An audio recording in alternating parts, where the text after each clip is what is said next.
A garbage disposal adds convenience to any kitchen. Today's models operate more efficiently and are quieter than older ones. So whether you're replacing your existing model or installing one for the first time, stick around and we'll show you how. Step 1. Before you begin, make sure you read and understand the safety and installation instructions that come with your particular model. Today we'll be going over how to install a 3-bolt mounting system.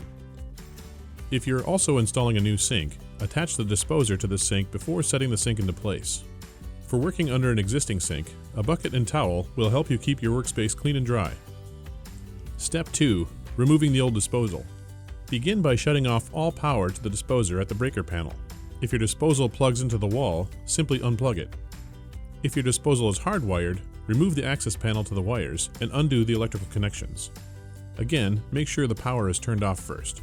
Also, it's a good idea to turn the water off to your sink. Place a bucket or pan underneath the disposer and detach it from the drain pipe. If there's a drain tube from your dishwasher, detach that as well.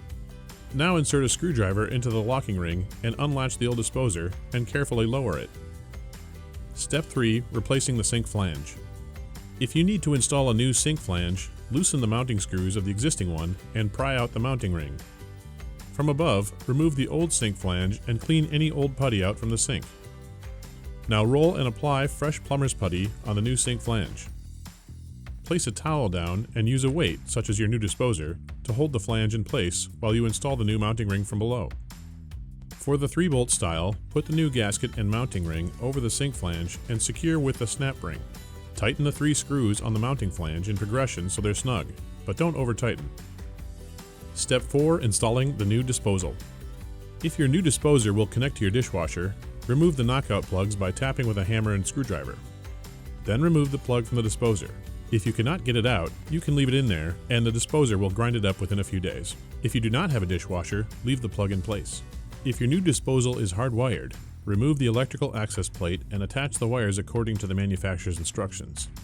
Lift the unit up to the mounting flange, align it, and using a screwdriver, twist the locking ring until it locks into place. Now you can reattach the drain lines to the disposer. If you're installing a disposer that's larger than the old one, you may have to cut down the drain pipe to fit with a hacksaw. Clean any excess putty from the sink flange. Put your bucket or pan under the disposal and turn the water back on. Check underneath for any leaks. If everything is fine, plug the disposal in or turn the power back on and test it again.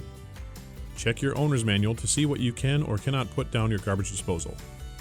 To stay up to date on all of Menards How-To projects, subscribe to our channel here.